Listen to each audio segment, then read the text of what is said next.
If you're finding it hard to find love after 50, it might be time to reinvent your love life. Once we reach this stage of midlife, it is more difficult than ever to meet eligible partners. Our friends almost never set us up, and if they do, it's often a mismatch.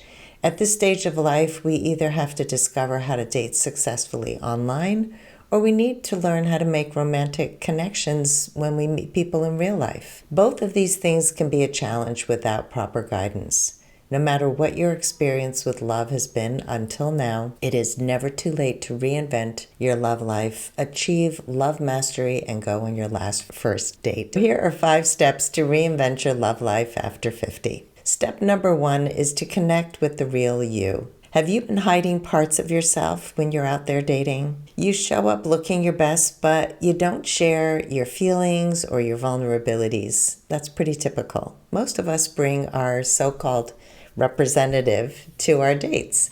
By the time you reach midlife, you may not even know who your authentic self is anymore, especially when it comes to dating. As a dating and relationship coach, I see a lot of people-pleasing and peacekeeping behaviors that prevent people from finding their true match. We have learned to go along to get along, but that only lasts so long. At some point, you can't take it anymore if you've been keeping everything in, and you explode, you implode, or you end a relationship.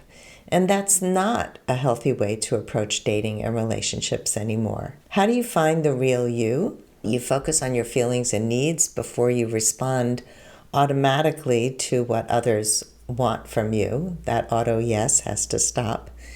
And you start to create a clear vision of what you want your life to look like and feel like, especially when it's with the right partner. And then you create daily habits that align with that vision. Step 2 is to remove your love blocks. We all have these unconscious negative thoughts, belief systems, and self-sabotaging patterns that keep us from having the love that we are looking for, that we're searching for. And until these unconscious patterns become conscious, they're going to continue to drive your love life. So how can you remove those love blocks? You need to process the past by clearing out those limiting beliefs and stories that get in the way of finding your partner. And then you need to discover your unhealthy patterns in dating and relationships. We tend to repeat what we don't take care of. And the last step in that is to quiet those negative voices and saboteurs that are keeping us small. Step 3 is to develop deep self-love. You are a mirror for the love that you attract. If you honor and respect yourself, attend to your needs, and express yourself authentically, you're going to attract in healthier relationships. This is where you begin to receive love from the right people and walk away from the wrong ones. I want you to train yourself to listen to that inner voice and trust your own guidance. Take yourself out on solo dates. This is so important. So you're out there and you're having fun, not waiting around for the right man to show up to start living your life. And just live fully. Don't wait for a man to fill that void. Step 4 is to activate a new dating strategy. If you notice, step 1 through 3 were all about preparing yourself for love. They're all about you. That's the most important thing. And then step 4 gets you out there dating. Whether you go online to meet more men or you meet them in real life, you need to know who you're shopping for, or you may go back into old patterns that don't work for you. So how do you do that? You define your true must-have and deal-breakers list. Most people get this wrong. You learn how to vet men before you even go on the first date or after the first date or first phone call. You date less because you're more discerning. And you enjoy dating more by putting your new tools to work in the search for love. You develop really good filters and you stick to what matters most and let go of anyone who has any deal breakers. And then you have more fun dating through your conscious choices and meeting men who embody the values that are important to you.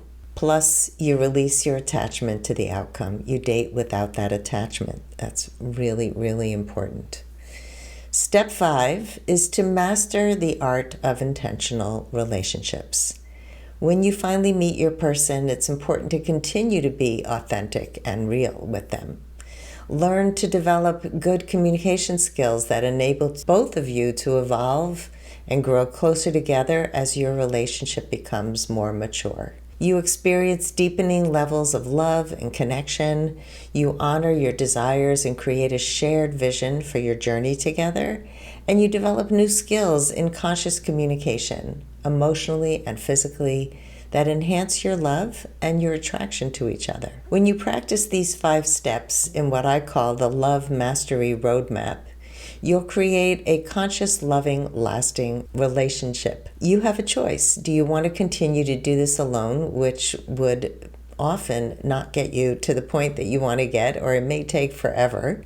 We often don't see what we can't see. Or would you rather have a guide to help you change your patterns and lessen the heartache and learn new skills along the way? If you said yes to having a guide, I am here for you. You can work with me privately, one-on-one, or you can do the next best thing and work with me in a private, intimate coaching group called Love Mastery. I take you through the same steps that I take my clients. It costs about a fraction of the cost, and you will have my attention for 12 full weeks.